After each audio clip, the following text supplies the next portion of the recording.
নমস্কার বন্ধুরা, আজকে আমরা আবার পরীকে নিয়ে যাব হসপিটালে।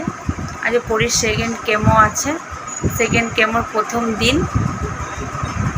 খুব টেনশন হচ্ছে, কালকের থেকে একটু টেনশানে আছি।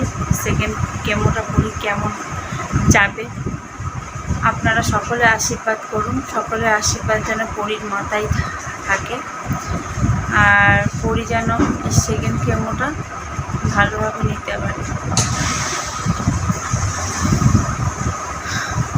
9টা থেকে 9টায় যে ট্রেনটা আছে ব্যারাকপুর লোকাল, ওই ট্রেনে করে যাব। ওই ট্রেনটা ধরবো। এখন বাজে 8টা বেজে গেছে, আমাদের টোটো আসবে। ওই টোটোয় করে আমরা বাস স্ট্যান্ডে যাব। বাস স্ট্যান্ড থেকে আবার গাড়ি নিয়ে ব্যারাকপুরে যাব। পরী খেয়ে নিচ্ছে। পরীকে রুটি আর একটু আলু ভাজা করে দেওয়া হয়েছে, আর একটু খাবার নিয়ে নিয়েছি, আলু সেদ্ধ, ভাত আর ডিম সেদ্ধ, দেশি ডিম সেদ্ধ। এই দিয়ে পরীকে একটু ওখানে খাইয়ে দেবো, সেটা আপনারা দেখতেই পারবেন। আকাশ প্রচণ্ড মেঘলা করেছে, জানি না কেমন কি হবে, যেতে যেতে আবার বৃষ্টি চলে আসবে কিনা।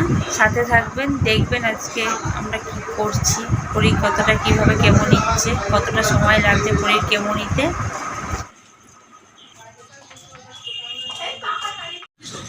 বন্ধুরা, আমরা এবার বেরিয়ে যাচ্ছি, গাড়ি চলে এসছে, আর হালকা হালকা বৃষ্টিও পড়ছে।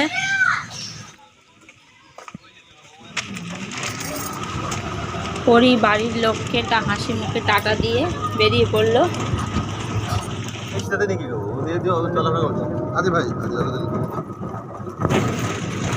জানি না, আমার খুব টেনশন হচ্ছিল, তাই চুপচাপ ছিলাম। এখানে নন্দদোলার মন্দিরের রাস্তা, তাই দোলাকে প্রণাম জানিয়ে আমরা বেরিয়ে পড়লাম। বাস স্ট্যান্ডে চলে এসেছি, খুব বৃষ্টি হচ্ছে। পরীকে মামা ছাতা ধরে নিয়ে যাচ্ছে।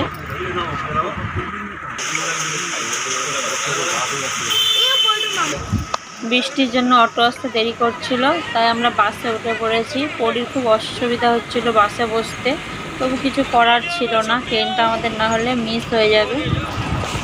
আমরা স্টেশন চলে এসেছি, ওর বাবা আর মামা গেছে টিকিট কাটতে। আমরা ট্রেনে বসে পড়েছি। দেখুন, ট্রেনটা এখন ফাঁকা আছে, কিন্তু শিয়ালদা পৌঁছতে পৌঁছতে অনেক ভিড় হয়ে যায়। শিয়ালদা স্টেশন নেমে পড়েছি, এবার সোজা হসপিটালের দিকে আমরা যাব।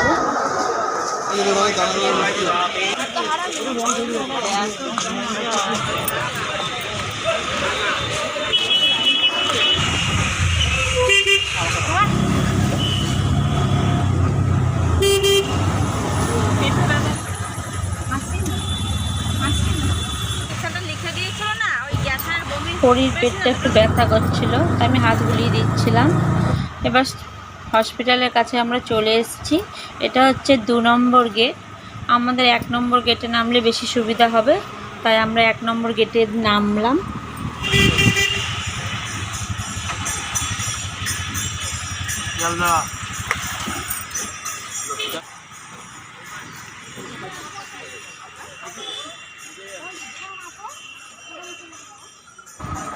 এবার আমি আর পরী সোজা চলে যাব সেই বিল্ডিংটায় যেখানে পরীর ট্রিটমেন্ট হয়, আর ওর মামার বাবা গেছে টিকিট করাতে।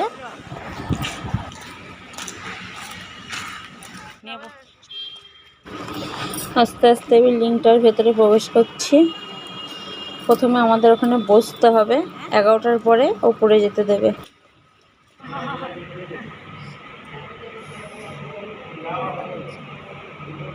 লম্বাভাবে কাটো না, অপারেশন হয়ে গেছে না, মানে হতো ওটা, মানে তেল দেয় না, ছাকা রকম।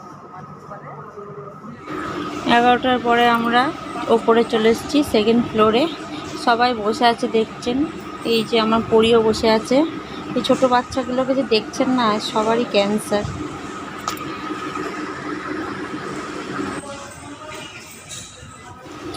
পরীকে একটু খাইয়ে দেব, কারণ এরপরে কেমো শুরু হয়ে যাবে, আর খালি পেটে কেমো নিলে খুব অসুবিধা হয়।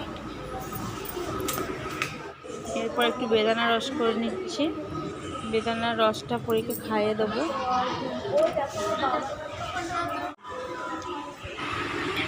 তারপর একটু ছানা মুখে দিয়ে দেবো। পরি কিছুতে ছানা খাবে না, আমি জোর করে খাইয়ে দিয়ে দিলাম ওকে।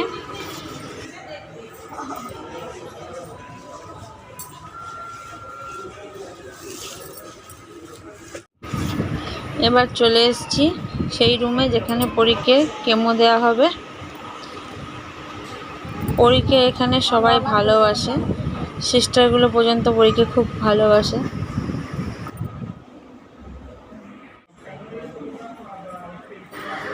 ওই যে ওখানটা লাইন পড়েছে দেখছেন, পরীর বাবা ওখানে আছে। এবার সিস্টার ম্যাম পরীর হাতে চ্যানেল করতে এসছে, যেখান দিয়ে পরী কেমোটা নেবে।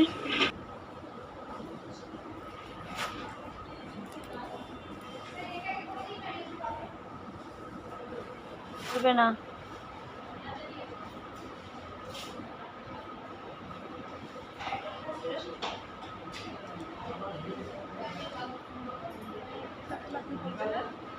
ব্যথা লাগছে?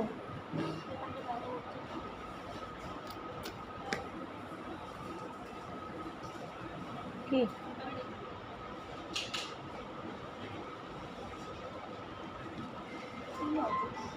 হয়েছে?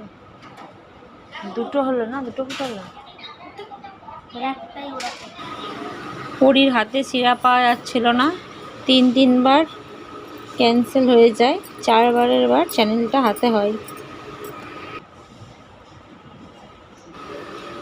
এই চ্যানেলটা করার সময় পরী খুব ব্যথা পেয়েছিল। খুব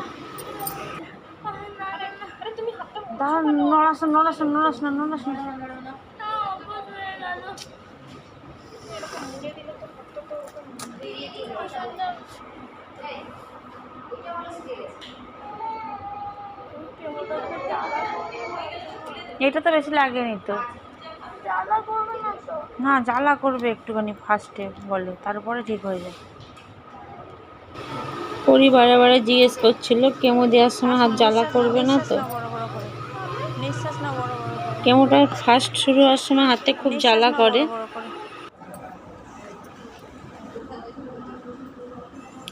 একটা 20 বাজে পরীর প্রথম কেমোটা শুরু হয়ে যায়।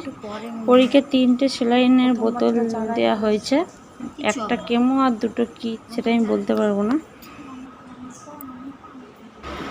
এই রুমটা ভীষণ ঠান্ডা, আর যাতে কেমো নেওয়ার সময় পেশেন্টদের কোনো অসুবিধা না হয় সেই কারণে।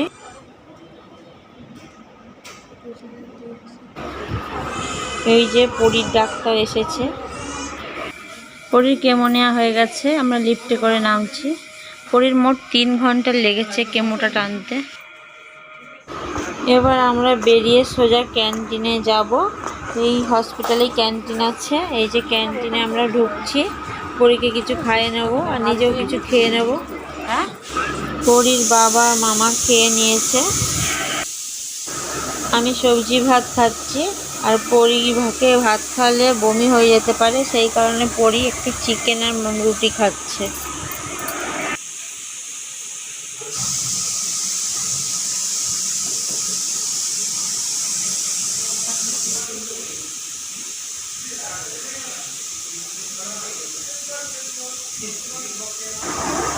আমার দুষ্টু মেয়েটা একটু আমার সাথে মজাও করে নিচ্ছে খেতে খেতে। পরীর বাবা ডাব নিয়ে এসছে, কেমো নেওয়ার পরে একটা ডাব খাওয়ানো খুবই দরকার। পরীর মামা ওকে ডাব খাইয়ে দিচ্ছে। এই হসপিটালে একটা সংস্থা আছে, এখানে পরীকে সকলে দেখতে চেয়েছিল, তাই পরীকে সেই সংস্থায় নিয়ে যাওয়া হলো।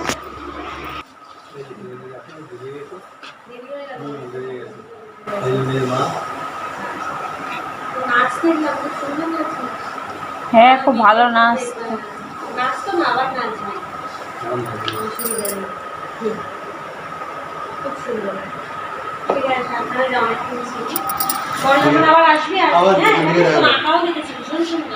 হ্যাঁ, খুব সুন্দর আঁকে, খুব মানে আবার বেশি সময় না, সেকেন্ডের মাথায় এঁকে ফেলবে এরকম।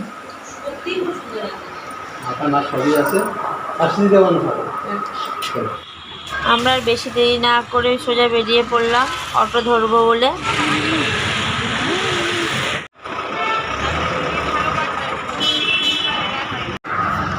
10 মিনিট পরে অটো পেয়ে গেছি।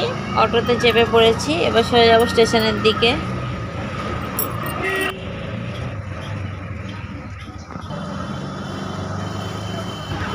অটো স্ট্যান্ড থেকে একটু হেঁটে আসতে হয় স্টেশনে, আমরা হেঁটে আসছি। মূর্তিটাকে আমি ওই সাইডে দেখছিলাম। কৃষ্ণনগর আছে একটা,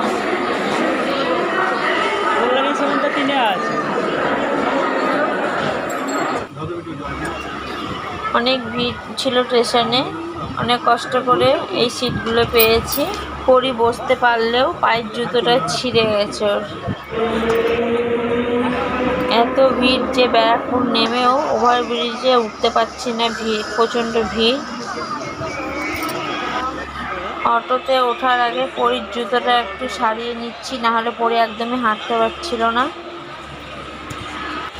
শ্রাবণ মাস, চারিদিকে বাবার ভক্তরা। অটো পেয়ে গেছি, এবার সোজা বাড়ির দিকে যাব।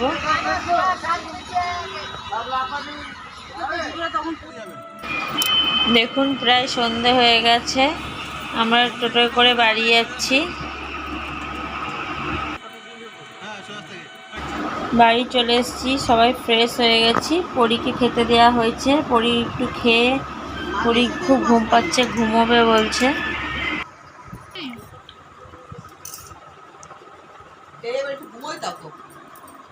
খেয়ে ঘুমিয়ে পড়বে, ঠিক আছে? শরীরটা, চ্যানেলটা এখনো 2 দিন রাখতে লাগবে। পরীর হাতে চ্যানেলটা আরও 2 দিন থাকবে, কারণ পরীকে আরও 2 দিন কেমো দেওয়া হবে। আমার সোনাটার অনেক কষ্ট হচ্ছে, হাতে পচে খুব ব্যথাও পাচ্ছে।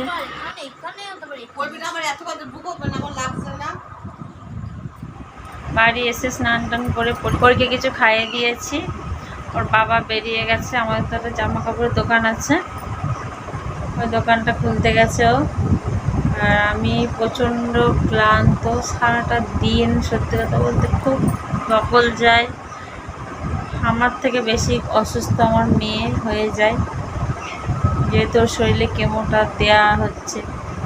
ওই কেমোটা নেওয়ার পর শরীরটা মানুষের অনেকের উইক থাকে। পরীক্ষা আমরা গাড়ি করে নিয়ে আসতে পারিনি, ট্রেনে করেই নিয়ে এসেছি। এসে স্নান করিয়ে ওকে কিছু খাইয়ে দিয়েছি, খেয়েতে এতটাই ক্লান্ত যে শুয়ে পড়েছে। ওই যে দেখতে পাচ্ছেন পরী শুয়ে পড়েছে।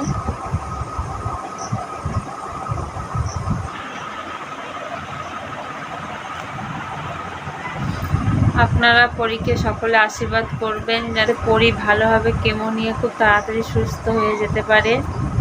আর ঠাকুরের কাছে আমার মেয়ের জন্য একটু প্রার্থনা করবেন যাতে আমার মেয়ে খুব তাড়াতাড়ি সুস্থ হয়ে যায়। আজকে বেশি কিছু বলবো না, কালকে কেমো দিতে নিয়ে যাব। কালকের ভিডিওটাও আমি আপনাদেরকে চেষ্টা করব দেওয়ার।